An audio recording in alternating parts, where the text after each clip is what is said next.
بسم اللہ الرحمن الرحیم۔ حدیث نبوی صلی اللہ علیہ وآلہ وسلم۔ نبی کریم صلی اللہ علیہ وآلہ وسلم نے فرمایا، مومنین قیامت کے دن پریشان ہو کر جمع ہوں گے اور آپس میں کہیں گے، بہتر یہ تھا کہ اپنے رب کے حضور میں آج کسی کو ہم اپنا سفارشی بناتے۔ چنانچہ سب لوگ حضرت آدم علیہ السلام کی خدمت میں حاضر ہوں گے اور عرض کریں گے کہ آپ انسانوں کے باپ ہیں، اللہ تعالیٰ نے آپ کو اپنے ہاتھ سے بنایا، آپ کے لیے فرشتوں کو سجدے کا حکم دیا اور آپ کو ہر چیز کے نام سکھائے۔ آپ ہمارے لیے اپنے رب کے حضور میں سفارش کر دیں تاکہ آج کی مصیبت سے ہمیں نجات ملے۔ آدم علیہ السلام کہیں گے، میں اس کے لائق نہیں ہوں۔ وہ اپنی لغزش کو یاد کریں گے اور ان کو پروردگار کے حضور میں جانے سے شرم آئے گی۔ کہیں گے کہ تم لوگ نوح علیہ السلام کے پاس جاؤ، وہ سب سے پہلے نبی ہیں جنہیں اللہ تعالیٰ نے میرے بعد زمین والوں کی طرف مبعوث کیا تھا۔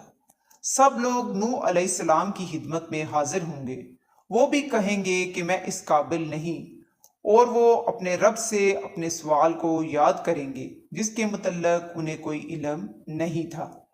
ان کو بھی شرم آئے گی اور کہیں گے کہ اللہ کے خلیل علیہ السلام کے پاس جاؤ۔ لوگ ان کی خدمت میں حاضر ہوں گے، لیکن وہ بھی یہی کہیں گے کہ میں اس قابل نہیں۔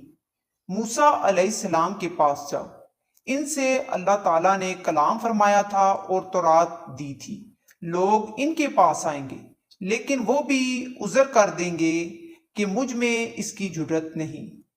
ان کو بغیر کسی حق کے ایک شخص کو قتل کرنا یاد آ جائے گا اور اپنے رب کے حضور میں جاتے ہوئے شرم دامن گیر ہوگی۔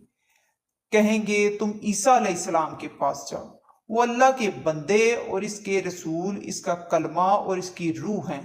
لیکن عیسیٰ علیہ السلام بھی یہی کہیں گے کہ مجھ میں اس کی ہمت نہیں۔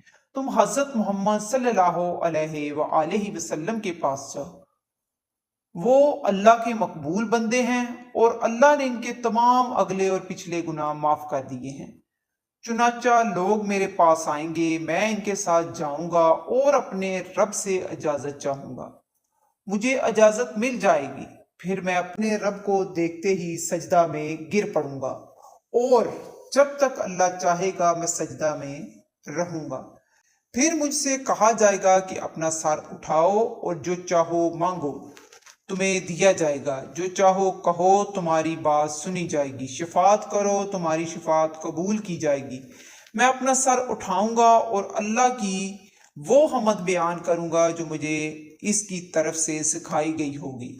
اس کے بعد شفاعت کروں گا اور میرے لیے ایک حد مقرر کر دی جائے گی، میں انہیں جنت میں داخل کرواؤں گا، اور پھر جب واپس آؤں گا تو اپنے رب کو پہلے کی طرح دیکھوں گا اور شفاعت کروں گا۔ اس مرتبہ پھر میرے لیے حد مقرر کر دی جائے گی جنہیں میں جنت میں داخل کرواؤں گا۔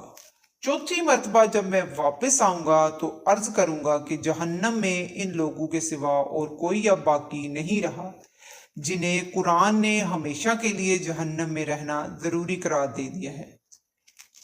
عبداللہ حضرت امام بخاری نے کہا ہے کہ قرآن کی روح سے دوزخ میں قید رہنے سے مراد وہ لوگ ہیں جن کے لیے خالدین فیہا کہا گیا ہے کہ وہ ہمیشہ دوزخ میں رہیں گے۔